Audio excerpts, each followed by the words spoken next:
can't go home again.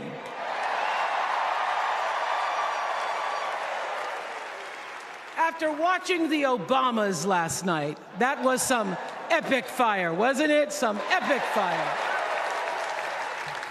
We're now so fired up, we can't wait to leave here and do something.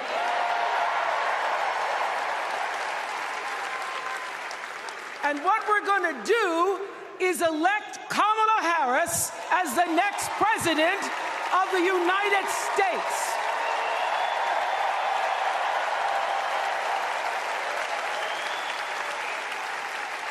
I am so honored to have been asked to speak on tonight's theme about what matters most to me, to you, and all of us Americans: freedom.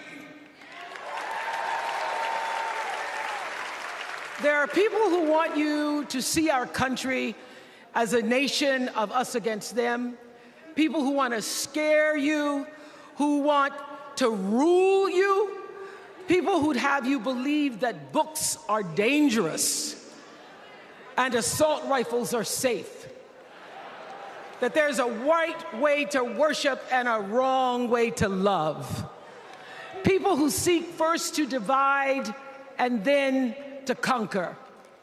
But here's the thing. When we stand together, it is impossible to conquer us.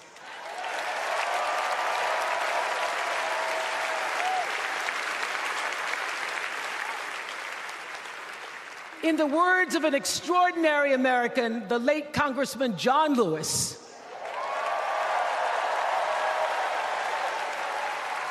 he said, no matter what ship our ancestors arrived on, we are all in the same boat now. Congressman Lewis knew very well how far this country has come because he was one of the brilliant Americans who helped to get us where we are. But he also knew that the work is not done. The work will never be done because freedom isn't free. America is an ongoing project. It requires commitment. It requires being open to the hard work and the heart work of democracy. And every now and then, it requires standing up to life's bullies.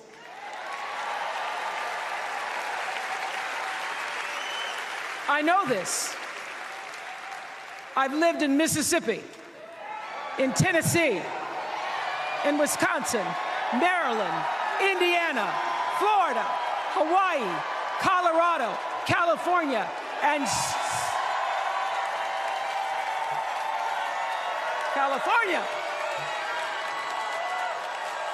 sweet home Chicago, Illinois.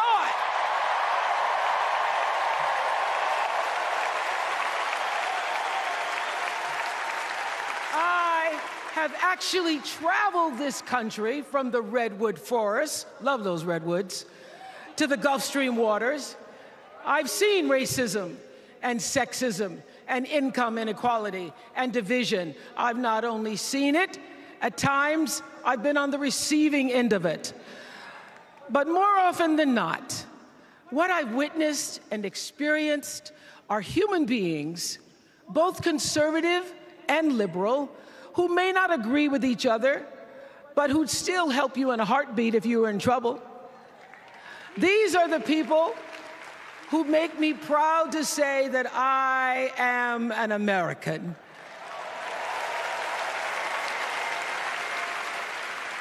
They are the best of America. And despite what some would have you think, we are not so different from our neighbors. When a house is on fire, we don't ask about the homeowner's race or religion. We don't wonder who their partner is or how they voted. No. We just try to do the best we can to save them. And if the place happens to belong to a childless cat lady,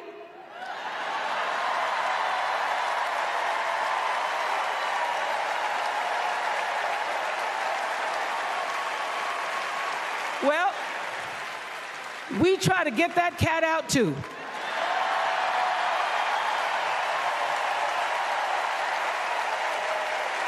Because we are a country of people who work hard for the money. We wish our brothers and sisters well, and we pray for peace.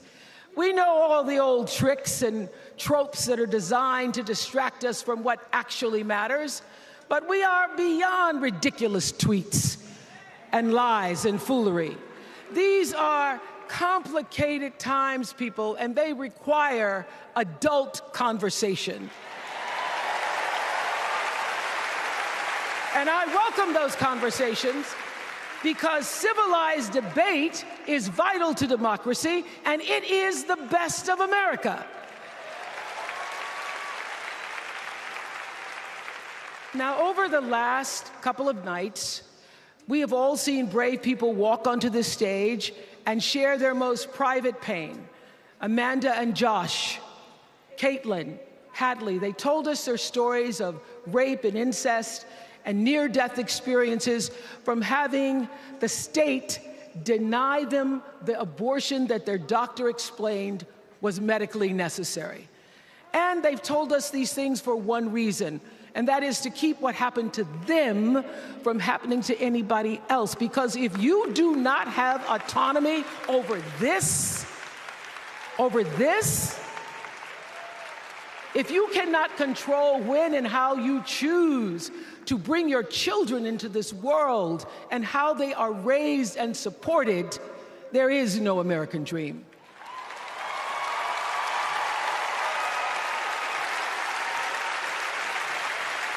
The women and men who are battling to keep us from going back to a time of desperation and shame and stone cold fear, they are the new freedom fighters. And make no mistake, they are the best of America.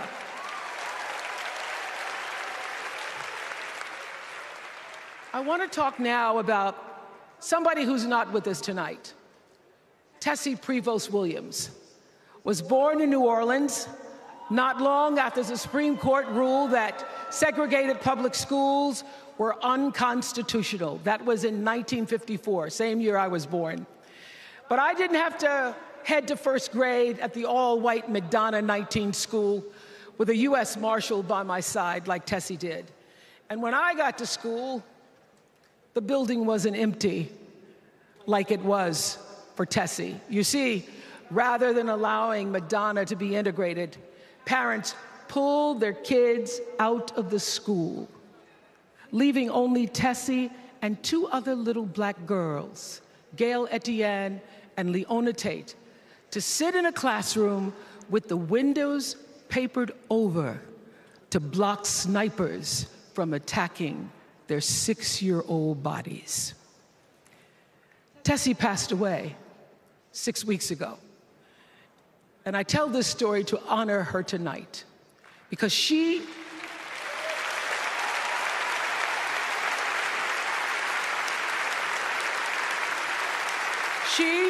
like Ruby Bridges and her friends, Leona and Gail, the New Orleans Four they were called.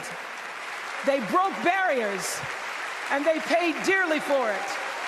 But it was the grace and guts and courage of women like Tessie Prevost Williams that paved the way for another young girl who 9 years later became part of the second class to integrate the public schools in Berkeley, California.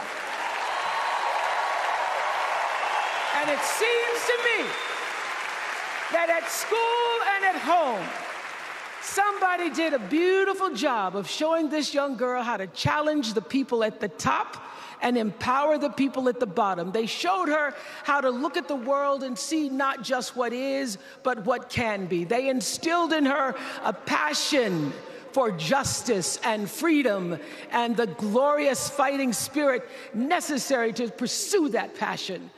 And soon, and very soon,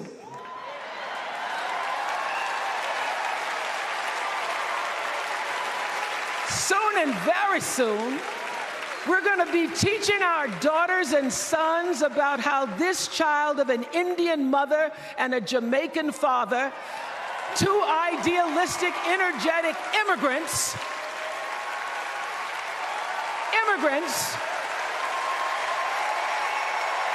this child grew up to become the 47th President of the United States.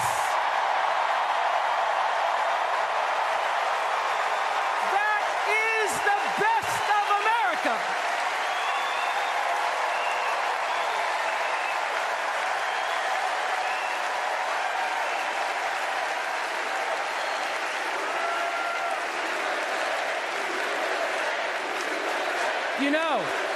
You know, let me tell you this. This election isn't about us and them. It's about you and me and what we want our futures to look like. There are choices to be made when we cast our ballot. Now, there's a certain candidate that says if we just go to the polls this one time, that we'll never have to do it again. Well, you know what? You're looking at a registered independent who's proud to vote again and again and again because I'm an American and that's what Americans do. Voting is the best of America. And I have always, since I was eligible to vote, I've always voted my values.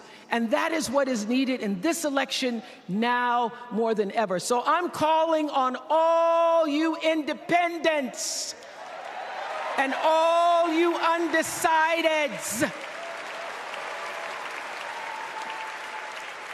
You know this is true. You know I'm telling you the truth, that values and character matter most of all. In leadership and in life. And more than anything, you know this is true, that decency and respect are on the ballot in 2024.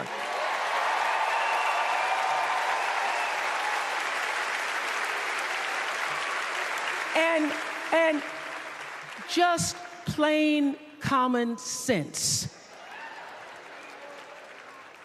Common sense tells you that Kamala Harris and Tim Walz can give us decency and respect. They're the ones that give it to us. So, we are Americans. We are Americans. Let us choose loyalty to the Constitution over loyalty to any individual. Because that's the best of America. And let us choose optimism over cynicism, because that's the best of America.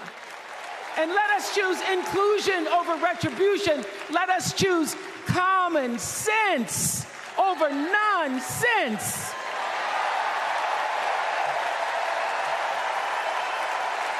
Because that's the best of America. And let us choose the sweet promise of tomorrow over the bitter return to yesterday. We won't go back. We won't be set back, pushed back, bullied back, kicked back. We're not going back.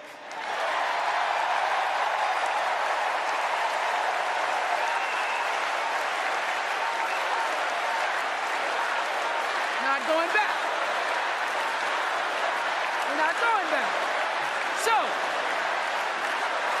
let us choose. Let us choose truth.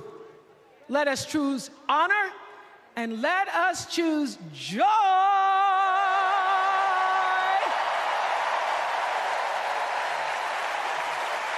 Because that's the best of America. But more than anything else, let us choose freedom. Why? Because that's the best of America. We're all Americans, and together, let's all choose Kamala Harris.